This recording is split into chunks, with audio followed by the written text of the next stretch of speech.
ओम गणेशाय नमः। ओम नमः शिवाय। मैं निखिल ज्योतिष आचार्य आप सभी का मेरे चैनल पर पुनः स्वागत करता हूं। आशा करता हूं कि आप सभी स्वस्थ होंगे। महादेव की कृपा आप सभी पर सदैव बनी रहे। ये वीडियो मेष यानी कि एरीज के लिए एक अत्यंत विशेष वीडियो है, क्योंकि वीडियो है शनि देव के साढ़े साती के प्रथम चरण के बारे में।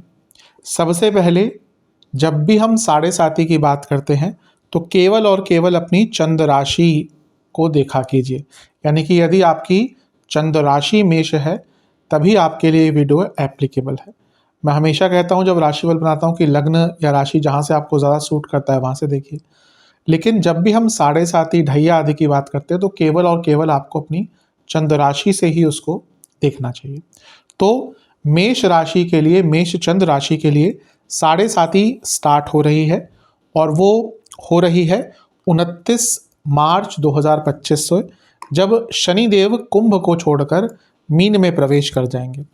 साढ़े साती क्या होती है, किस प्रकार से होती है, उसके शास्त्रीय प्रमाण, उस पर मैंने एक ऑलरेडी वीडियो बना दी है रिसेंटली ही। आपको मेरे चैनल पर वो वीडियो मिल जाएगी। मैं कोशिश करूँगा कि लिंक भी वीडियो में डलवा दूँ। तो जिनको थोड़ा सा डाउट है क्या होता है साढ़े साती आदि, थोड़ी सी और नॉलेज लेना चाहते हैं, उस वीडियो को भी देख सकते हैं। यहाँ पे समझा देता हूँ कि जब भी शनिदेव आपकी चंद्र राशि से 12वें घर में आते हैं तो उसको साढ़े साती कहा जाता है या साढ़े साती का स्टार्ट कहा जाता है। 3 चरणों की होती है साढ़े साती, प्रथम चरण, द्वितीय चरण, तृतीय चरण। तो पहले चरण में शनिदेव आपके चंद्र राशि से या जन्म राशि से 12वें घर में होते हैं, फिर आपके राशि के ऊपर ही गोचर करते हैं और फिर आपके द्वितीय भाव पे। तो ढाई साल का गोचर होता है शनिदेव का एक राशि में। तो मूलतः 7.5 वर्ष का ये पीरियड होता है, इसीलिए इसको साढ़े साती कहा जाता है। अब साढ़े साती के बारे में बहुत चीज़ें प्रचलित हैं। कई लोग बहुत डरते हैं साढ़े साती को लेकर। कुछ लोग कहते हैं साढ़े साती में हमारा बहुत कुछ हुआ, बहुत अच्छा हुआ। सारी ही चीज़ें मैटर करती हैं जब हम साढ़े साती की बात करते हैं। ऐसा नहीं हो सकता कि सभी के लिए साढ़े साती अच्छी जाए, सभी के लिए साढ़े साती बुरी जाए, और ऐसा भी नहीं हो सकता कि साढ़े साती के कारण ही सब कुछ होता है। साढ़े साती एक ऐसा गोचर है शनिदेव का जो जीवन में बदलाव अवश्य लाता है, क्योंकि 30 साल बाद साढ़े साती आती है।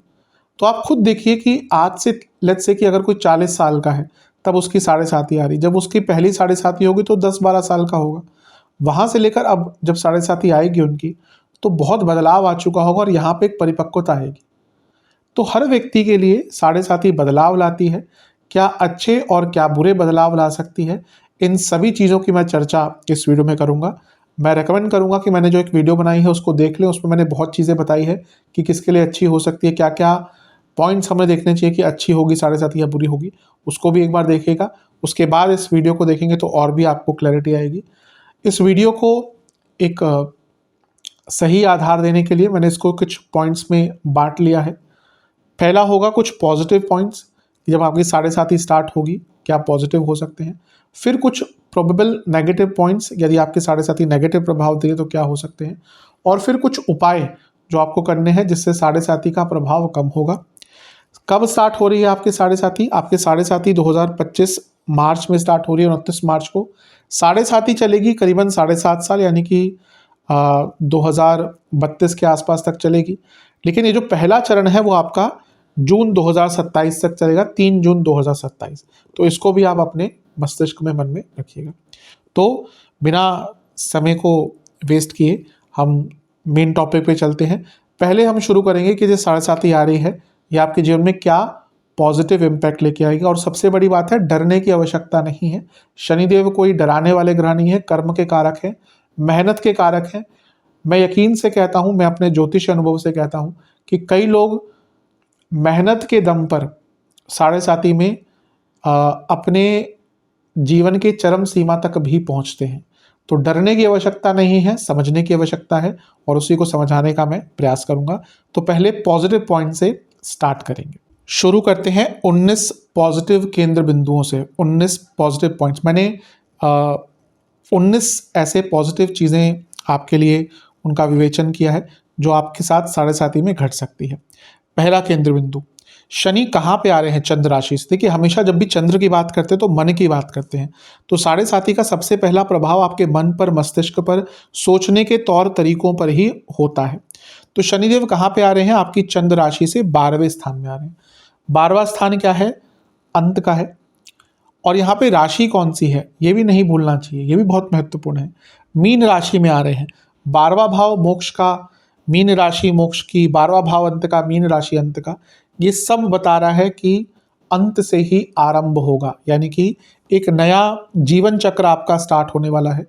कुछ भी नया स्टार्ट करने के लिए हमें कहीं ना कहीं अंत करना पड़ता है, अंत से ही आरंभ होता है, ये आपने कई जगह सुना होगा। तो ये वो समय है जब आपके जीवन में एक नया अध्याय स्टार्ट होगा, एक नया जीवन चक्र स्टार्ट होगा, बहुत कुछ नया करने का मौका मिलेगा। और क्योंकि 12वां भाव अंत है, वो अतीत है, और धीरे धीरे करके शनि आगे बढ़ेंगे, तो ये वो समय है जब आपको अपने अतीत से निकलने का मौका मिलेगा और एक प्रकार से कह सकते हैं कि पूरे जीवन की ही एक नई शुरुआत करने का मौका मिलेगा। तो डरने की आवश्यकता नहीं है, साढ़े साथी बदलने का मौका देती है और मेष राशि के लिए जीवन को ही बदलने का अवसर यहाँ पर आने वाला है। दूसरा केंद्र बिंदु, आपके लिए शनि 10वें और 11वें भाव के स्वामी हैं। चंद्र राशि से देखें, चंद्र राशि से जब भी देखते हैं तो पहले मन पर प्रभाव पड़ता है। तो करियर और लाभ 12वें घर में, आप में से कई लोग अब अपने करियर और बिजनेस या सोर्स ऑफ इनकम में बदलाव लाने के प्रयत्न करेंगे। आप अगर जॉब करते थे, आप में से कई लोगों ने ऑलरेडी स्टार्ट भी कर दिया होगा जॉब, एक प्रकार से जॉब अच्छी ढूंढने का प्रयत्न शुरू कर दिया होगा। बिजनेस करते हैं तो बिजनेस में कुछ बदलाव लाना शुरू कर दिया होंगे या फिर लाएंगे।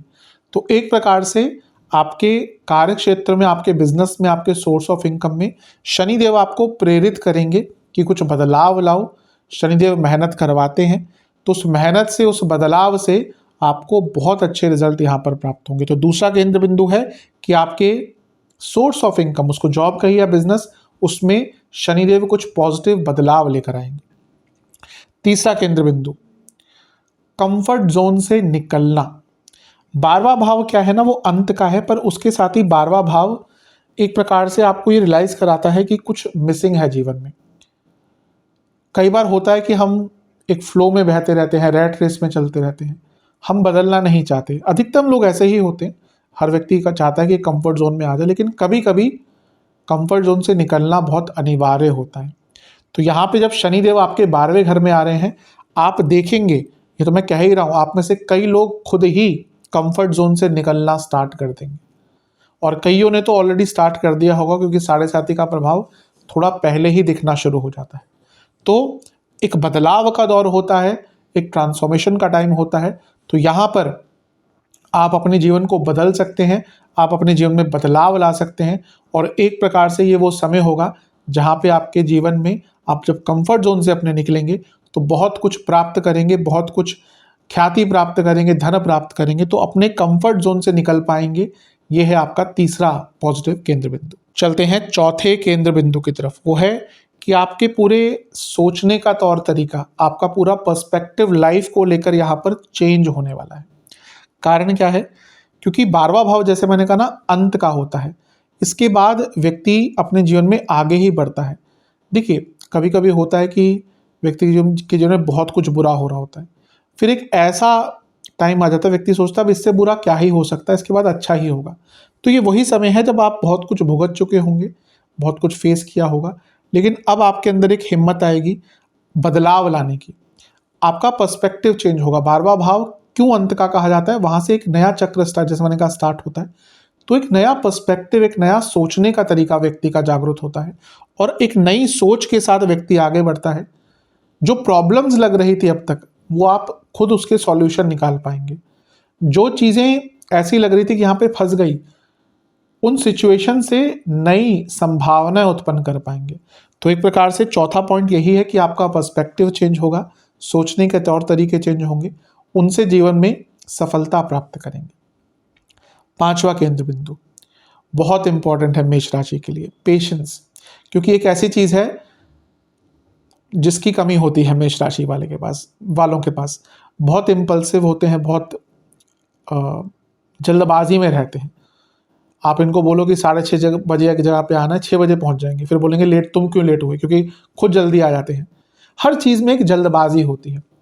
अब यहाँ पे क्या है कि, और ये एक बहुत, जब भी मैं मेष राशि वाले लोगों से बात करता हूँ ना कभी कंसल्टेशन में, उनको खुद बोलता हूँ कि थोड़ा पेशेंस लाइए, पेशेंस लाइए, क्योंकि मेष राशि वाले अगर अपने जीवन को रेट्रोस्पेक्टिव में देखेंगे, वो खुद बोलेंगे कि हाँ, कई जगह पर जल्दबाजी के कारण उन्होंने अपने जीवन में प्रॉब्लम्स क्रिएट करी हैं, इसको कोई नकार नहीं सकता। तो शनिदेव जब 12वें घर में आएंगे, क्योंकि 12वां भाव थोड़ा ठहराव का भी होता है और शनि एक परिपक्व ग्रह है, तो एक प्रकार से वो आपको पेशेंस सिखाएंगे। नहीं सीखेंगे ना तो शनिदेव के अपने तौर तरीके होते हैं, इसलिए बेटर है कि जब 7.5 ही चल रही है खुद ही पेशेंट हो, थोड़ा सा पेशेंस ले आए, वरना जब शनिदेव अपने पे आ गए फिर वो बहुत अच्छी तरह से सिखाते हैं। मैं सबको कहता हूँ 7.5 ही अच्छी है या बुरी है, पेशेंस रखना सीखिए, क्योंकि आपकी पेशेंस का बहुत टेस्ट करेंगे। लेकिन ये अवश्य है, जब ये 7.5 का प्रथम चरण खत्म हो जाएगा ना, आप खुद देखेंगे कि आप बहुत पेशेंस अपने अंदर ला चुके होंगे। छठा पॉइंट, कंट्रोल ओवर इमोशंस। अपने भावनात्मक जीवन पर आपका एक कंट्रोल वापस आएगा। ऐसा क्यों? क्योंकि ये जो मेष वाले लोग होते हैं बहुत इमोशनल भी होते हैं। चौथा भाव इमोशंस का होता है, और चौथे भाव में इनकी कौन सी राशि पड़ती है? कर्क राशि, जो खुद इमोशंस की राशि है। तो यहाँ पर शनि चौथे से त्रिकोण में आ रहे हैं, खुद मीन में आ रहे हैं, जो भी इमोशंस के लिए देखी जाती है, क्योंकि कर्क से त्रिकोण है और मीन अपने आप में एक इमोशनल राशि है। पर कह सकते हैं कि कर्क की तुलना में मीन एक मैच्योर्ड राशि है। तो यहाँ पर जब शनि आएंगे और वो इमोशंस के भाव से त्रिकोण में होंगे, तो आपको अपने इमोशंस पर कंट्रोल करने का मौका प्राप्त होगा। और ये भी मेष वालों के लिए अति अनिवार्य है, क्योंकि मेष वालों की प्रॉब्लम होती है, मैंने देखी है कि उनसे गुस्से से आप कुछ नहीं करवा सकते, पर जहाँ उनसे थोड़ा सा प्यार से बोल दिया ना, ये अपना सब कुछ न्यौछावर करने को रेडी हो जाते हैं। और ये एक इमोशनल वल्नरेबिलिटी उनकी एक खासियत है। अब ये नहीं कहेंगे बुरा है अच्छा है, हर राशि के कुछ ना कुछ पॉजिटिव नेगेटिव पॉइंट्स होते हैं। तो ये एक मेष राशि का है। आप गुस्से से बोल दीजिए इनको कि ये कर दो मेरे लिए, और प्यार से बोल दीजिए, वो उससे भी एक्स्ट्रा काम आपको करके देंगे। और यहीं पे इनका नेगेटिव पॉइंट भी होता है कि इनको लोग बहुत आराम से अपने इमोशनल झांसे में भी ले आते हैं और फिर उसका फ़ायदा उठाते हैं। तो यहाँ पर छठा पॉइंट यही है कि आप अपने इमोशंस पर काबू पा पाएंगे और उसके कारण कई जगह पर आपको सफलता प्राप्त होगी। सातवां पॉइंट, जैसे मैंने एक शब्द का भी यूज़ किया था, परिपक्वता। यहाँ पे मेष राशि वालों के अंदर बहुत परिपक्वता यानी कि मैच्योरिटी आ जाएगी। आप किसी भी एज में हो, आप टीनेजर हैं, आप देखेंगे कि इसके बाद आपके जीवन में एक ऑर्गेनाइज्ड वे में आप आगे बढ़ेंगे, आपके अंदर एक मैच्योरिटी आएगी। किसी भी स्टेज में हो, आप 30-35 के हैं, आप देखेंगे आपके अंदर एक मैच्योरिटी का जो भाव है वो बढ़ गया। क्योंकि अभी मैंने कहा ना, शनि एक परिपक्व करने वाले ग्रह, शनि मैच्योर ग्रह है, और वो बैठे किस में है? बृहस्पति की राशि में, वो भी एक मैच्योर वाले ग्रह। बाकी सारे ग्रह जैसे बुध को बोले, बुध क्या है? टीनेजर है, मंगल एक यंग व्यक्ति है, लेकिन शनि और बृहस्पति को हम मिडिल एज कहते हैं, शनि को हम ओल्ड एज कहते हैं। तो यहाँ पे परिपक्वता आती है, यहाँ पे मैच्योरिटी आती है। और जब 12वें घर में आएंगे, बदलाव लाएंगे, तो आप देखेंगे आप अपने जीवन के किसी भी स्टेज में हो, उससे पहले के मुताबिक या पहले के कंपैरिजन में तुलनात्मक तौर पे आपके अंदर मैच्योरिटी ज़्यादा रहेगी। अब चलते हैं 8वें केंद्र बिंदु की तरफ, अतीत से या पास्ट को भूलने का मौका। मेष राशि वालों की एक प्रॉब्लम होती है कि ये हमेशा अतीत में ही फंसे रहते हैं। इसके पीछे कारण है, मैं कई बार बता भी चुका हूँ कि देखिए, ऊर्जा होती है, 12 राशियाँ हैं, तो पहली राशि है, लेकिन वो पहली राशि कब बनती है? मीन के बाद। तो कहीं ना कहीं एक कनेक्शन उनका अतीत से रहता ही है, और भावनात्मक होते हैं, भले ही गुस्से वाले हों लेकिन भावनात्मक होते हैं। तो अधिकतम जो मेष राशि वाले लोग होते हैं ना, वो अतीत में ही रहते हैं। आप इनसे कभी बात कर लीजिए, आप इनसे 1-1.5 घंटे की कन्वर्सेशन करेंगे ना, तो इसमें ये पास्ट के बारे में 3-4 चीज़ें बोल ही देंगे, या कुछ ना कुछ रेफरेंस ले ही आएंगे। तो और कभी कभी क्या होता है ना, उसमें बहुत फंस के रह जाते हैं, कोई फ़ायदा नहीं होता, अतीत तो अतीत है, चला गया। और ये इनका एक नेगेटिव पॉइंट भी कभी कभी बन जाता है। लेकिन जैसे क्योंकि शनिदेव अब 12वें घर में आ रहे हैं, नई शुरुआत का मौका देंगे। आप में से कई लोग अपने अतीत से निकलने में कामयाब होंगे और इसके द्वारा अपने जीवन को आगे बढ़ा पाएंगे। नवा पॉइंट, हेल्थ के प्रति जागरूकता। इसको मैं नेगेटिव में भी रखना चाहता, लेकिन ये पॉजिटिव में ही होगा अंततः। एक चीज़ अवश्य है कि जब शनि 12वें घर में आएंगे, एक झटका आपको अवश्य देंगे अपनी हेल्थ को लेकर। हो सकता है आप बहुत ज़्यादा केयरलेस रहे हों पिछले कुछ टाइम में, ठीक है कुछ नहीं होता, लेकिन जब तक एक झटका नहीं लगता ना सेहत को लेकर, हम लोग केयरफुल होते नहीं हैं। कितना भी पैसा आप कमा लो, जहाँ पे सेहत जिस दिन बिगड़ गई ना, बुखार हो गया, इन्फेक्शन हो गया, सारा पैसा धरा धरा रह जाता है। एक ही व्यक्ति के मन में आता है विचार, ठीक हो जाऊं। इसलिए बड़े बुजुर्ग क्या कहते थे कि पहला सुख निरोगी काया। तो यहाँ पे शनिदेव जब 12वें घर में आएंगे ना कुछ होगा। एक छोटा सा कुछ आपको फीवर हो सकता है, कोई इन्फेक्शन, कोई चोट, या कुछ ना कुछ ऐसा हो सकता है जिसके इस कारण आपके अंदर एक रियलाइजेशन होगी कि हाँ, सेहत को अब नज़रअंदाज नहीं करना। और ये रियलाइजेशन एक बहुत अच्छा इफेक्ट आपको देके जाएगी लॉन्ग टर्म में, क्योंकि 7.5 बहुत लंबा चरण होता है, बहुत लंबा टाइम होता है, और पहला चरण भी बहुत लंबा है, 2.5 साल का। तो धीरे धीरे करके आपके अंदर अपनी सेहत को लेकर, अपनी हेल्थ को लेकर एक जागरूकता उत्पन्न होगी, और उसके दम पर अपने जीवन में आप सुधार के प्रति आगे बढ़ेंगे। एक झटका अवश्य देते हैं। अगर आप थोड़े से ज़्यादा केयरफुल रहे तो शायद बिना झटके के समझ जाएं, लेकिन कुछ ना कुछ झटका देंगे, फिर आप अपने जीवन में अपने हेल्थ को लेकर बहुत केयरफुल हो जाएंगे। 10वां केंद्र बिंदु, आध्यात्मिक। मैं हमेशा कहता हूं कि असल में अगर कोई आध्यात्मिक आपको बना सकता है ना, वो शनि और केतु हैं। बृहस्पति अच्छे हैं तो पूजा पाठ कर लेंगे, शुक्र अच्छे हैं तो तंत्रोक्त क्रिया कर लेंगे, राहु अच्छे हैं तो तंत्र कर लेंगे, टोटके कर लेंगे, उपाय कर लेंगे। अध्यात्म तो कुछ और है। अध्यात्म तो वो है जहाँ पर व्यक्ति शून्य होना चाहता है। अध्यात्म तो वो है जहाँ पर व्यक्ति अपनी आत्मा को परमात्मा से जोड़ना चाहता है, जहाँ पे फिर उसके लिए बाकी चीज़ें कोई मैटर नहीं करती, वो अध्यात्म है। तो असल अध्यात्म केवल शनि और केतु ही सिखा सकते हैं। प्रॉब्लम यह है कि हम लोग चाहते हैं कि मोक्ष की तरफ जाएं, अध्यात्म की तरफ जाएं, पर ये कलयुग है, यहाँ पे राहु शुक्र बहुत बली हैं, तो ना चाहते हुए भी ना हम घिरे रहते हैं। और केवल केवल पैसों का नहीं होता। मैं देखा कई लोग एज ज़्यादा भी हो चुकी है, बच्चों के बच्चे हो चुके हैं, उनकी चिंताओं में पड़े हुए हैं। अरे भाई, अपना जीवन जिए, अपना आध्यात्मिक जीवन जिए, या किसी ना किसी चीज़ की चिंता में बस पड़े ही रहते हैं, ये हो जाएगा वो हो जाएगा। पैसा है तब भी फिर आगे को लेकर बहुत चिंतित होते हैं। तो ये जो शनि है ना, ये आपको आध्यात्म की तरफ लेके जाएंगे। और सत्य में कहूँ, शनि और केतु ही हैं। क्यों? क्योंकि ये अकेला करते हैं, और बिना अकेलेपन के अध्यात्म आप समझ ही नहीं सकते, कितना भी कोशिश कर लीजिए।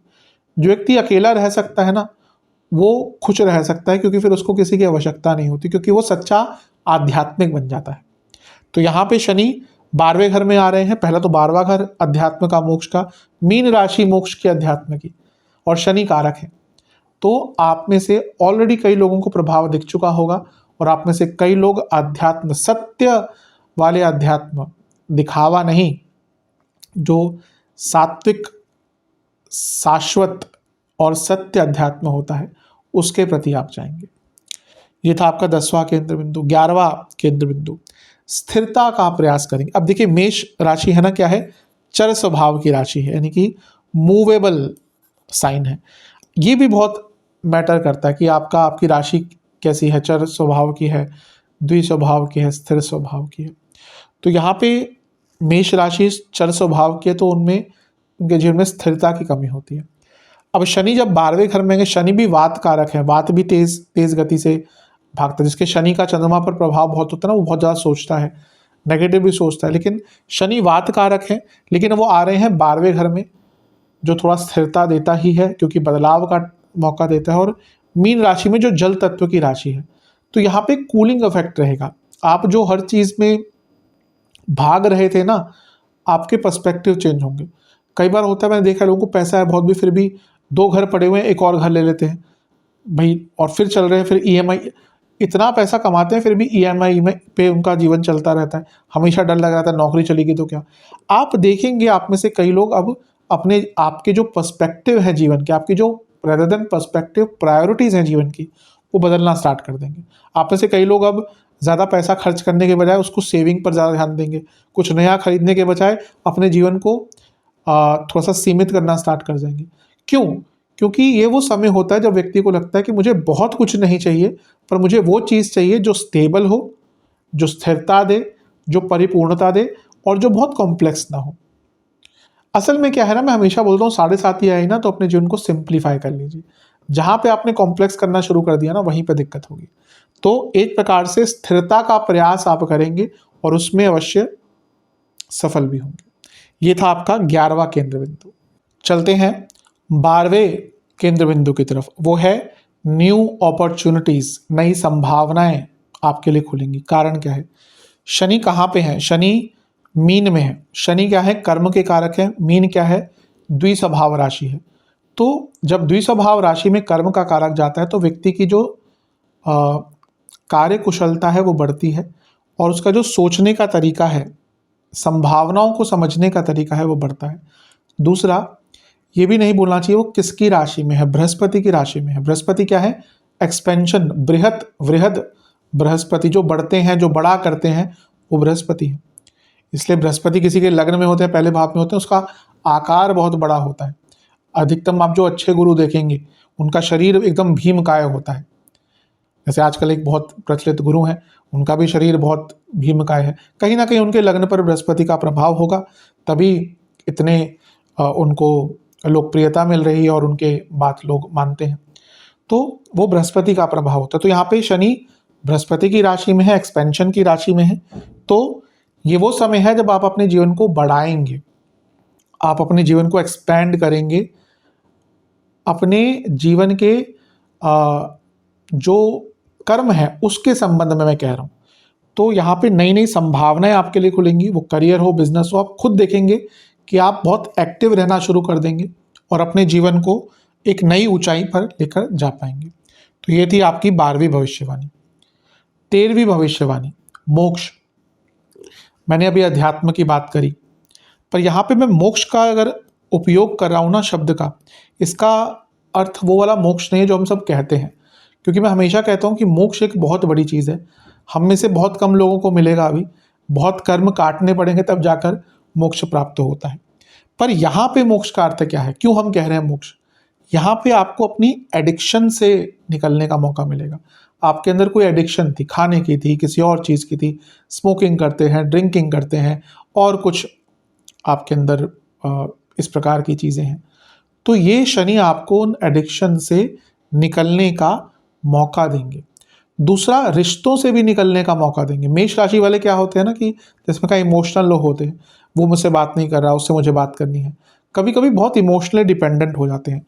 ये वो समय है जब आप ये बोलेंगे ठीक है, उसने मुझसे बात करनी है, नहीं करनी उसके ऊपर है, खुद करेंगे तो कर लूँगा या कर लूँगी, नहीं तो मुझे अपने जीवन में खुश रहना है। तो यहाँ पे 13वां पॉइंट यही है कि मोक्ष दिलाएंगे, लेकिन किस प्रकार से? एडिक्शंस को दूर कर कर और अपने रिश्तों को समझकर कि हाँ, जो है अपना वो अपने आप रहेगा साथ में, जो नहीं है वो दूर हो जाएगा। तो ये था आपका 13वां केंद्र बिंदु। और 14वां केंद्र बिंदु है शनि देव की दृष्टि का प्रभाव चंद्र राशि से दूसरे भाव पर है। चंद्र राशि जैसे मैंने कहा मन है, तो यहाँ पर आपके अंदर एक मैच्योरिटी आएगी। शनि क्या है? मैच्योर ग्रह है। एक मैच्योर ग्रह की राशि में बैठे हैं, तो आपके अंदर एक मैच्योरिटी आएगी धन को लेकर। धन के संबंध में आपके अंदर एक मैच्योरिटी आएगी। आप बहुत अच्छे निर्णय धन को लेकर लेंगे। शनि ऑलरेडी आपके 10वें और 11वें लाभ के, कर्म के, तो आप बहुत कर्म केंद्रित हो जाएंगे धन के लिए। आप इन्वेस्टमेंट कर पाएंगे, आप कुछ नए तौर तरीके धन को बचाने के, धन को बढ़ाने के सोच पाएंगे। और ये भी ऑब्वियसली धन कमाया पहले आइडियाज से ही जाता है, तो यहाँ पे आइडियाज आपको बहुत आएंगे धन कमाने के लिए। तो ये था आपका 14वां केंद्र बिंदु। और 15वां केंद्र बिंदु बहुत महत्वपूर्ण है। दूसरा भाव परंपराओं का है और शनि रूट्स है। शनि और केतु क्या है? रूट्स, आपकी जड़, पुरातन। कई लोग अपनी परंपराओं से जो दूर हो चुके थे, ये वो समय है जब आप अपनी परंपराओं में वापस आएंगे। मैंने कई लोगों को देखा है, कई लोगों को जानता भी हूँ, वो जब तक वो 40-45 के थे ना, वो अपने वो धर्म बिलीव नहीं करते थे, वो एक प्रकार से ईश्वर में बिलीव नहीं करते थे, पूजा पाठ में बिलीव नहीं करते थे। 2-3 लोगों को तो मैं खुद जानता हूँ, परिवार के हैं, जानने वाले हैं, और जहाँ उनका या तो बृहस्पति का प्रभाव है दशा में या फिर साढ़े साती का प्रभाव है, वो आज की डेट में यकीन मानिए कि अपने घर में रोज़ पूजाएं करते हैं। उनका आध्यात्मिक एक रुझान बढ़ चुका है, आध्यात्मिक नेचर बढ़ चुका है। तो यहाँ पर वो परंपराओं को अपनी जानने में बहुत इच्छुक हो चुके हैं। तो यहाँ पर आपको अपनी परंपराओं को समझने का मौका मिलेगा और उनको अपने जीवन का हिस्सा बनाने का भी मौका मिलेगा।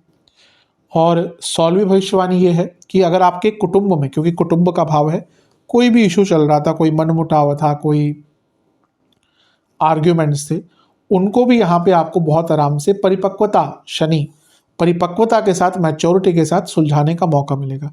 यहाँ पे मैं आपको रेकमेंड करूँगा कि कोई प्रॉब्लम चल रही है, बैठकर बातचीत कीजिए। हो सकता है पहली बातचीत में नहीं सुलझे, लेकिन अगर रिश्ते हैं, बचाने हैं, तो बैठकर आराम से सुलझाएंगे। अवश्य ही शनिदेव आपको उनको सुलझाने का मौका देंगे, क्योंकि एक परिपक्वता है तो अपने घर की प्रॉब्लम्स को सुलझाने का मौका मिलेगा। ये था आपका 16वां केंद्र बिंदु। अब चलते हैं 17वें पॉजिटिव केंद्र बिंदु की तरफ। शनिदेव की आपके चंद्र राशि से दृष्टि रहेगी छठे भाव पर, उनकी 7वीं दृष्टि।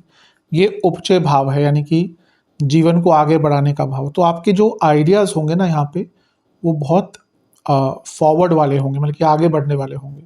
आपको डर नहीं लगेगा, आपको एक प्रकार से फ्यूचर प्लानिंग करने में आनंद आएगा। प्रॉब्लम सॉल्विंग, छठा भाव प्रॉब्लम सॉल्विंग का भी होता है और शनि कर्म के कारक है। तो यहाँ पे प्रॉब्लम सॉल्व कर पाएंगे रेदर देन उससे भागना। हो सकता है इससे पहले आप थोड़े से एस्केपिस्ट हो गए हों, क्योंकि शनि का प्रभाव लग्न पर दृष्टि द्वारा था और वो तीसरी दृष्टि जो सबसे खतरनाक होती है, और मेष राशि नीच की राशि। आप में से कई लोग इससे जो पहले का जो समय रहा होगा उसमें थोड़े एस्केपिस्ट बन गए होंगे कि कोई प्रॉब्लम दिखी, उसको सॉल्व नहीं करना, उससे भागना है। यहाँ पे वो चीज़ें बदलेंगी, आप प्रॉब्लम खुद सॉल्व कर पाएंगे, एक ऑर्गेनाइज्ड वे में अपने जीवन को आगे बढ़ा पाएंगे। ये भी छठे भाव का प्रभाव है। और एक और बहुत इंपॉर्टेंट चीज़ मेष राशि के लिए होती है कि वो डिप्लोमेटिक नहीं हो पाते। अधिकतम जो लोग सबसे ज़्यादा ऑफिस पॉलिटिक्स का हिस्सा बनते हैं या शिकार बनते हैं, हिस्सा नहीं शिकार बनते हैं, वो मेष वाले होते हैं कि अपने काम में बहुत जागरूक होते हैं। 10वां घर शनि का है, अपने काम के प्रति बहुत प्रयत्नशील होते हैं, पर हमेशा इनके विरुद्ध ऑफिस पॉलिटिक्स होती है या षड्यंत्र होता है, नहीं समझ पाते क्योंकि डिप्लोमेटिक नहीं होते। यहाँ पे शनि का प्रभाव छठे घर पर थोड़ा सा आपको डिप्लोमेसी भी देगा और ये समझने का भी प्रयास करवाएगा कि आपके विरुद्ध कौन है, और एक उन चीज़ों को हैंडल करने का भी मौका आपको देगा। और सबसे इम्पॉर्टेंट है शनि का छठे घर पर प्रभाव इस प्रकार से कि बाय हुक या बाय क्रुक अपने जीवन में कुछ ना कुछ ग्रोथ प्राप्त करेंगे। ये उपचय भाव भी है। यहाँ पर मेष वाले वैसे बहुत मॉरली भी करेक्ट होते हैं, अगर कुछ कोई गलत करता है उसको भी टोक देते हैं, पर यहाँ पे जैसे मैं कहा बदलाव का समय है। यहाँ पे आप आगे बढ़ने के लिए कभी कभी बाय हुक या बाय क्रुक दोनों ही चीज़ें अपनाएंगे और उनसे भी सफलता प्राप्त करेंगे। 18वां पॉइंट, शनिदेव की जो 10वीं दृष्टि है वो रहेगी नवम भाव पर। तो सबसे महत्वपूर्ण चीज़ ये है कि क्योंकि वो मोक्ष के भाव में बैठे हैं और धर्म के भाव को देख रहे हैं, और धर्म के स्वामी की राशि में बैठे हैं, धर्म के स्वामी के राशि को देख रहे हैं, ये एक बहुत महत्वपूर्ण एक इंडिकेशन है कि आपकी धार्मिक आस्था बढ़ेगी। और ये नवम भाव साधनाओं का भी होता है, पंचम भाव साधनाओं का है, पंचम से पंचम मंत्र साधनाओं का है, ये गुप्त साधनाओं का है, वहीं जो नॉर्मल साधनाएं होती हैं वो नवम भाव है। तो ये वक्त मेडिटेशन का है, ध्यान का है, साधनाओं का है, मंत्र जाप का है, और अपने गुरु को ढूंढने का है। गुरु की राशि है धनु, गुरु का भाव है, गुरु की राशि में शनि है, तो ये वो समय है। और अगर थोड़ा सा फॉरवर्ड जाऊं तो 1 साल के लिए गुरु भी आपके नवम को देखना शुरू कर देंगे। ये वो समय है जब आपको अपने गुरु को तलाशना है। गुरु बहुत मुश्किल से मिलते हैं, बहुत बड़ी चीज़ होती है गुरु। एक आध्यात्मिक गुरु मिलना, आपके जीवन के कई कष्ट कम हो जाएंगे, क्योंकि वो आपको भले कोई ऐसे मैजिक की कोई ट्रिक करके ना निकाल पाए चीज़ों से, लेकिन वो आपको आध्यात्मिक रूप से बहुत आगे बढ़ा देंगे। तो ये वो समय है, कई लोग हैं वो गुरु को तलाशते हैं, तो ये वो समय है जब आपके जीवन में कोई गुरु या गुरु तुल्य व्यक्ति आके आपको एक सही रास्ता दिखाएगा। और 19वां पॉइंट है जो सबसे लास्ट पॉइंट है लेकिन सबसे महत्वपूर्ण, शनि कर्म के कारक हैं और 12वें घर में बैठकर छठे घर को और नवम भाव को देख रहे हैं। तो ये वो समय है जब हाँ भाग्य थोड़ा साथ देगा, लेकिन अपना भाग्य खुद बनाने का समय है, यानी कि अपने आप को ऐसे मुकाम पर पहुंचाने का समय है कि फिर लोग यही कहेंगे कि हाँ भाग्य तो साथ था ही, लेकिन ये व्यक्ति अपनी हिम्मत से और अपनी प्रयत्नों से भी एक अच्छे मुकाम पर पहुंच गया। तो ये 19 पॉजिटिव केंद्र बिंदु थे जिनको मैंने डिस्कस किया। अब कुछ नेगेटिव केंद्र बिंदु है, उन पर भी चर्चा कर लेते हैं। अब हमने पॉजिटिव पॉइंट्स की बात कर ली। ऐसे कुछ 18 नेगेटिव पॉइंट्स भी हैं जो आपके साथ हो सकते हैं, जिनसे आपको बचना है। सबसे पहला, अगर कुंडली में जैसे चंद्रमा बहुत पीड़ित है, शनि काफ़ी पीड़ित है, कुंडली वीक है या दशा बहुत वीक चल रही, तो ये प्रभाव ज़्यादा देखने को मिलेंगे। पहला, लेजीनेस। हाँ, शनि की जब 7.5 स्टार्ट होती है, कभी कभी व्यक्ति के अंदर लेजीनेस भी बहुत आती है। वो सोचता तो बहुत कुछ है, ये करना है वो करना है, प्लानिंग भी करता है, पर लेजीनेस भी आ जाती है, इसलिए कई कार्य वो अपने पूर्ण नहीं कर पाता। तो पहला केंद्र बिंदु है लेजीनेस नहीं रखनी। दूसरा, ओवर एक्सपेंडिचर। 12वें घर में शनि बहुत खर्चा करवा, ऐसे भी मेष वाले खर्चा ज़्यादा करते हैं, खुले हाथ के होते हैं। तो अपने एक्सपेंसेस पर, अपने खर्चों पर आपको नियंत्रण करना है, क्योंकि आपको पता नहीं चलेगा कब आपकी सेविंग्स प्रभावित होने लग गई, कब आपके खर्चे अनियंत्रित होने लग गए, तो इस पर ध्यान देना है। तीसरा, जब 7.5 इस प्रकार से स्टार्ट होती है और द्विस्वभाव राशि में है, मैंने कहा बृहत बृहस्पति की राशि में है, तो कभी कभी क्या होता है ना, व्यक्ति बहुत सारे बदलाव एक साथ लाना शुरू कर देता है। ये भी करना है, वो भी करना है, ये सीखना है, ये घर बनवाना है, यहाँ इन्वेस्ट करना है, वो करना है। इसके कारण क्या होता है ना, जब उसकी ऊर्जा खंडित हो जाती है, वो बहुत सारी चीज़ों को एक साथ स्टार्ट कर देता है, फिर प्रॉब्लम बढ़ती है, क्योंकि फिर कई गलतियां होती हैं, कई नुकसान होते हैं। तो बहुत कुछ एक साथ स्टार्ट नहीं करना, समय की मूल्यता, प्राथमिकता और परिस्थिति को समझकर ही आपको चीज़ों को स्टार्ट करना है। चौथा पॉइंट, डिप्रेशन या डिप्रेसिव थॉट्स। हाँ, ये भी मैं कहता हूँ कई बार कि मेष राशि वालों को कभी कभी मानसिक विकार आते हैं, क्योंकि पहली राशि है तो उन पर ये जो उनका जो सोचने का तरीका होता है ना, बहुत बहुत बहुत जल्दी सोचते हैं, और बात उनके अंदर ज़्यादा होती भी है। मैं ज़्यादा आयुर्वेद में नहीं जाऊँगा, लेकिन थोड़े से वात और पित्तवर्धक उनका शरीर होता है। तो यहाँ पर क्या होता है ना कि कभी कभी वो डिप्रेशन, क्या कुछ मानसिक विकार से पीड़ित होते हैं। अब जब शनि 12वें घर में आते हैं, तो कभी कभी व्यक्ति को उदासीनता की तरफ लेके जाते हैं, और जिसका कुंडली में चंद्रमा बहुत पीड़ित है, उनको फिर ये डिप्रेशन आदि की प्रॉब्लम भी थोड़ा सा तंग कर सकती है। पांचवा केंद्र बिंदु, कभी कभी क्या होता है कि अगर बहुत ज़्यादा कुंडली वीक है, चंद्रमा आदि वीक है, तो ये 7.5 का जो वक्त है ना, भले ही व्यक्ति पैसा कमाए, लेकिन ना उसको अपना पूरा जीवन एक बंधन सा लगने लग जाता है। आप में से कई लोगों को लगेगा कि बंध गए हैं, सिमट गए हैं, सब कुछ बंद गया है, किसी जेल युक्त जीवन हो गया, जेल की तरह का जीवन हो गया, कारावास सा जीवन हो गया है। तो अगर थोड़ा सा नेगेटिव प्रभाव है ग्रहों का, तो ये 7.5 आपको एक बंधन से भी लगने लग सकती है। छठा केंद्र बिंदु, कभी कभी जब शनि ऐसे 12वें घर में आते हैं और 7.5 का प्रभाव होता है, व्यक्ति लोन लेना शुरू कर देता है कि ये लोन ले लिया, वो लोन ले लिया। अब लोन में क्या है ना, शुरू में तो लगता है कि भाई इतनी ही EMI जानी है, महीने का क्या हो गया, 1 लाख सैलरी है, महीने के 15,000 तो जाने हैं। लेकिन जब वो इतना लंबा ड्यूरेशन होता है ना और खर्चे और बढ़ते हैं, तो व्यक्ति को फिर परेशानी होती है। तो यहाँ पे फालतू के लोन्स, फालतू के ऋण लेने से बचें। जितना संभव हो ऋण मुक्त ही जीवन होना चाहिए। अब कुछ एरियाज ऐसे होते हैं, जैसे कोई बिजनेसमैन है, अब उनके काम ही ऐसे होते हैं कि ऋण पे चलते हैं, वो अलग बात है, लेकिन जितना हो सके अपने जीवन को ऋण मुक्त रखना चाहिए, और यहाँ पे भी आपको लोन ज़्यादा लेने से बचना चाहिए। सातवां केंद्र बिंदु, वैवाहिक जीवन में सुख की कमी होगी। कारण क्या है कि ये जो 12वां भाव है ना, ये 7वें भाव से छठा है। पहला तो ये इंडिकेट करता है कि लड़ाइयाँ होंगी। दूसरा, वैचारिक मतभेद बहुत होते हैं, क्योंकि किसी भी भाव से छठा भाव स्ट्रगल्स दिखाता है, और वहाँ पे शनि आ गए, यानी कि एक दूसरे को समझ नहीं पाएंगे। मेनली यहाँ पे वैचारिक मतभेद बहुत होंगे, और उसके कारण मैरिड लाइफ पर एक नेगेटिव इम्पैक्ट पड़ सकता है। आठवां पॉइंट, मानसिक असंतुलन। मैंने डिप्रेशन की बात करी, पर जैसे मैंने कहा कि मेष राशि वालों को कभी कभी मानसिक विकार होता है, और यहाँ पे नहीं है तो उनको एंग्जाइटी हो जाती है, OCD का प्रॉब्लम होता है। यहाँ पे कभी कभी ना मानसिक असंतुलन भी कुछ लोगों को मिलेगा देखने को। जिनको ऑलरेडी ऐसा कोई विकार है उनके लिए क्या, जैसे आप किसी को जानते हैं, आपके घर में किसी को ये प्रॉब्लम है और मेष राशि है उनकी, तो थोड़ा सा ध्यान दीजिएगा उनका, क्योंकि यहाँ पे मानसिक असंतुलन आपको थोड़ा सा तंग कर सकता है। नवा पॉइंट, पिताजी से संबंध बिगड़ते हैं, पिता पुत्र या पिता पुत्री संबंध बिगड़ते हैं। क्यों? क्योंकि पहला तो शनि नवम भाव को देख रहे हैं, ये क्या हुआ, पिता का भाव, तो यहाँ पे पिता पुत्र संबंध बिगड़ते हैं।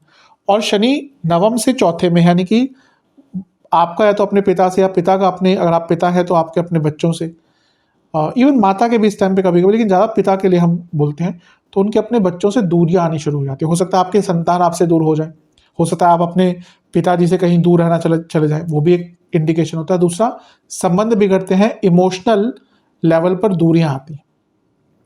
और 10वां पॉइंट ये है कि बॉसेस से भी मतभेद बहुत स्टार्ट होंगे। तो अगर आगे बढ़ना है, तो मैंने कहा था कि एक डिप्लोमेसी आएगी मेष वालों के लिए, तो अगर आगे बढ़ना है जीवन में तो थोड़ा सा अपने बॉसेस से संबंध बनाकर रखें। आपको अच्छा लगे या बुरा, लेकिन कहीं ना कहीं अगर आप काम कर रहे हैं तो आपके जो ऊपर व्यक्ति है, भले ही आपसे कम हो या कुछ भी हो, लेकिन आपके सीनियर है, तो उनसे बनाकर रखेंगे तो थोड़ा सा ईजी रहेगा।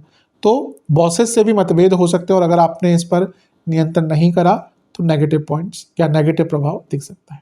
ये था आपका 10वां नेगेटिव पॉइंट। चलते हैं 11वें नेगेटिव केंद्र बिंदु की तरफ। जब शनि 12वें घर में ऐसे आते हैं, चंद्र राशि से स्पेशली, तो एक योग बनता है, उसको कहते हैं निद्रा भंग, यानी कि स्लीप डिसऑर्डर्स आपको बहुत तंग करेंगे। आपको स्लीप की प्रॉब्लम, या तो नींद आएगी नहीं, स्लीप क्वालिटी अच्छी नहीं होगी। कभी कभी लोगों का बहुत समय पर नींद टूटती है, कि सो रहे हैं, रात को 2 बजे नींद टूट गई, फिर आई ही नहीं, या फिर कभी दिन में नींद आ गई, रात को नींद नहीं आ रही, इंसोम्निया जैसे जिसको कहते हैं। तो यहाँ पे निद्रा भंग होगी, और ऑब्वियसली अगर स्लीप आपकी अच्छी नहीं है, नींद अगर अच्छी नहीं है, तो उसका प्रभाव हर एरिया में पड़ता है। नींद तो एक प्रकार से बॉडी का रिकवरी के लिए सबसे इंपॉर्टेंट चीज़ है। तो यहाँ पे स्लीप डिसऑर्डर्स हो सकते हैं जो तंग करेंगे। 12वां केंद्र बिंदु, बुरे सपने आने। शनि जब इस प्रकार से 12वें घर में आते हैं तो कई बार व्यक्ति को बहुत बुरे सपने भी आते हैं, और फिर उसका भी एक साइकोलॉजिकल लेवल पर उसके जीवन में एक नेगेटिव इम्पैक्ट रह सकता है। तो अगर कुछ ज़्यादा ही लग रहा है, तो जैसा मैं हमेशा कहता हूँ कि ईश्वर के सानिध्य में जाइए, सात्विकता लाइए अपने जीवन में, उससे ये चीज़ें ठीक हो सकती है। एक्सरसाइज कीजिए। 13वां पॉइंट, हेलुसिनेशन, यानी कि ना कभी कभी, अब यहाँ पे 2 चीज़ें हैं। एक होता है हेलुसिनेशन की कुछ है नहीं लेकिन मानसिक विकार है तो कुछ दिखता है। कभी कभी यहाँ पे तंत्र का अभी अगर उपयोग आपके ऊपर हुआ है तो हाँ, कुछ बहुत नेगेटिव एनर्जीज भी आपको तंग कर सकती है। तंत्र का उपयोग अगर आपके ऊपर हुआ है तो यहाँ पर कुछ जो नकारात्मक ताकतें हैं वो भी आप पर एक अपना प्रभाव डाल सकती हैं। तो थोड़ा सा यहाँ पर ध्यान ज़्यादा देना है। 14वां पॉइंट, शनि का एक प्रभाव रहेगा नवम भाव पर दृष्टि द्वारा। अब वैसे मैंने कहा कि धर्म को बढ़ाएंगे, सब कुछ करेंगे, लेकिन अगर कुंडली में बृहस्पति बहुत पीड़ित है, राहु का बहुत प्रभाव है, कभी कभी क्या होता है, ऐसा व्यक्ति किसी की धार्मिक आस्था को ठेस पहुंचा देता है, और उसके कारण क्या होता है ना, वो किसी कंट्रोवर्सी में फंस सकता है या कुछ प्रॉब्लम क्रिएट कर सकता है। बहुत ध्यान देना है कि किसी की भी धार्मिक आस्था हो, अपनी हो किसी और की हो, उसको ठेस ना पहुंचाएं। धर्म एक ऐसा विषय है जो एक्सपीरियंस का है, उसको प्रूव करना, साइंटिफिक कहना वो अलग चीज़ आती है। हर चीज़ को साइंटिफिक कहने पे हम लोग तुल जाते हैं। साइंस से आगे भी बहुत चीज़ें हैं जो साइंस नहीं समझ पाता, तो वहाँ पे धर्म आता है, वहाँ पे अध्यात्म आता है, और वो बहुत पर्सनल एक्सपीरियंस होता है। तो किसी की भी धार्मिक भावना को ठेस मत पहुँचाइएगा। 15वां पॉइंट, नवम पे ही प्रभाव कभी कभी व्यक्ति को बहुत रिबेलियस, विद्रोही बनाता है, स्पेशली अपनों के विरुद्ध। तो आप कई लोगों के विरुद्ध बहुत विद्रोही हो जाएंगे, स्पेशली अपने रिश्तेदारों, इवन दोस्तों के प्रति, और उससे भी फिर कई प्रकार की प्रॉब्लम्स फेस कर सकते हैं। 16वां पॉइंट, अथॉरिटीज से प्रॉब्लम, क्योंकि यहाँ से शनि 6ठे घर को भी देख रहे हैं और नवम भाव पर भी प्रभाव है, और 10वां भाव भी अथॉरिटीज का होता है। कभी कभी इसमें क्या होता है ना, व्यक्ति किसी सरकारी बाधा में, किसी अथॉरिटी से प्रॉब्लम में, अपर अथॉरिटीज से प्रॉब्लम में पड़ जाता है। तो कोशिश करनी है कि ऐसी भी चीज़ों से पूरी तरह से बचाकर अपने आप को रखें। 17वां पॉइंट, कभी कभी यहाँ पे व्यक्ति का ना सबसे दूर भागने का मन करता है कि मैं किसी के साथ ना रहूं। अब अगर कुंडली अच्छी है तो ये आध्यात्मिक बनाएगा, लेकिन अगर कुंडली बहुत पीड़ित है, व्यक्ति यहाँ पे सब कुछ छोड़ने का मन बनाता है। वो उसका काम में भी मन नहीं लगता, पैसा कमाने में मन नहीं लगता, हर चीज़ से भागता है। तो ये एक नेगेटिव इम्पैक्ट हो सकता है, स्पेशली जिनकी कुंडली वीक है, चंद्रमा बहुत प्रभावित है, कोई वक्री ग्रहों का प्रभाव बहुत है कुंडली पर, केतु बहुत स्ट्रांग है, तो ऐसे लोग फिर ना कुछ भी उनका काम करने का मन नहीं करेगा, बल्कि वो हर चीज़ से भागना शुरू कर देंगे। और ये भी फिर एक नेगेटिव, अगर देखिए अगर आप बंधनों में बंधे हुए हैं सांसारिक, तो फिर भागने का कोई मतलब नहीं बनता, फिर वो फिर प्रॉब्लम ही आपके लिए क्रिएट करेगा। और 18वां पॉइंट बहुत इंपॉर्टेंट है, ये मैंने देखा है कई बार मेष राशि के लिए, या अगर कुछ ऐसा प्रकार 12वें भाव पे आता है कि व्यक्ति ना चाहते हुए, कभी कभी चाहते हुए, अगर मंगल का प्रभाव है तो चाहते हुए, मंगल अगर वक्री है तो ना चाहते हुए, या और राहु का बहुत प्रभाव है तो चाहते हुए, लेकिन अगर बृहस्पति वक्री है कुंडली में या बृहस्पति पीड़ित है तो ना चाहते हुए किसी इलीगल एक्टिविटी में पड़ जाता है, और फिर वो उसके जीवन में प्रॉब्लम लेके आ सकती है। इवन 12वां भाव कारावास का भी है, तो अगर ऑलरेडी कुछ ऐसे चीज़ें आप कर रहे हैं तो बहुत केयरफुल रहिए, और नई ऐसी इस प्रकार की इलीगल एक्टिविटीज़ में बिल्कुल मत पड़िएगा। तो ये एक पूरा विवेचन था मेरे हिसाब से, मैंने कुछ पॉजिटिव पॉइंट्स भी रखे हैं, कुछ नेगेटिव भी रखे हैं। इन सारी चीज़ों को समझने का प्रयास कीजिए और इनको अपने जीवन में इम्प्लीमेंट करने का भी प्रयास कर सकते हैं। अब उपाय की बात कर लेते हैं। अब उपाय की बात करते हैं। प्रथमतः कई रेगुलर क्लाइंट्स भी हैं जो वीडियो देखते हैं। कई लोग पूछ रहे थे कि जो मैंने कहा था कि शनि देव के लिए एक स्पेशल मैं शनि शमन किट बनाऊंगा, जो उनके जो नेगेटिव प्रभाव है उससे बचने के लिए, उसमें काफ़ी कुछ चीज़ें होती हैं, कवच होते हैं, पूजा सामग्री होती है, तो वो प्रोसेस स्टार्ट हो चुका है। जिन लोगों को, जो मेरे रेगुलर क्लाइंट्स रहते हैं, जिनको वो शनिदेव की ढैया 7.5 आदि से बचने के लिए वो किट की आवश्यकता थी, वो मेरी टीम को, जो मेरे मैनेजर आदि हैं, उनको व्हाट्सएप करके बोल सकते हैं। और अगर कोई वैसे भी चाहता है शनि शमन किट, यानी कि शनि के जो शांति के लिए जो किट होती है, उसमें जैसे मैंने कहा बहुत कुछ होता है, तो वो मेरे व्हाट्सएप नंबर पर मेरी टीम से कांटेक्ट कर सकते हैं। उनको डिटेल जिसको चाहिए उनको मिल सकती है। उसमें पूरे 2.5 साल की सामग्री होगी और कुछ कवच और दूसरी चीज़ें भी होंगी जो प्राण प्रतिष्ठित आदि मेरे द्वारा ही बनाई जाएंगी। इसके अलावा आप कुछ उपाय अवश्य कीजिएगा जिससे काफ़ी हद तक आपको जीवन में शांति मिलेगी। पहला, सुंदरकांड की 2 पुस्तकों का मिनिमम आपको बजरंग बली के मंदिर में दान करना है, ये एक ही बार करना है। दूसरा उपाय है कि 4 मंगलवार आपको हनुमान जी के मंदिर में जाकर उनको पेड़े का भोग लगाना है, जो शुद्ध खोए का पेड़ा बनता है, और ओम राम दूताय नमः मंत्र का जाप करना है 108 बार। ये आपको 4 मंगलवार करना है। तीसरा उपाय 4 शनिवार करना है। आपको शनि मंदिर में जाकर 4 सरसों के तेल के दिए अर्पण करने हैं शनिदेव को, जिसमें कुछ काली मिर्च के दाने होने चाहिए, और फिर वहीं पर बैठकर ओम छाया पुत्राय नमः मंत्र का आपको जाप करना है 108 बार। और चौथा उपाय है कि आपको 2 सोमवार शिवजी के मंदिर जाना है, एक पात्र में जल, दूध, जौ के दाने और काले तिल, ये सब लेकर महादेव का अभिषेक करना है, उनको हलवे का भोग लगाना है, और ओम सनातनाय नमः मंत्र का 108 बार जाप करना है। ये आपको 2 सोमवार करना है। ये उपाय कर लेंगे, अवश्य 7.5 से निकलने का आपको मौका मिलेगा, या उसके दुष्प्रभाव कम होंगे, पॉजिटिव प्रभाव बढ़ेंगे। आशा करता हूँ कि वीडियो काम आएगी। चैनल पे नए हैं सब्सक्राइब कीजिए, वीडियो को लाइक कीजिए। मिलता हूँ अगली वीडियो में, तब तक के लिए ओम नमः शिवाय।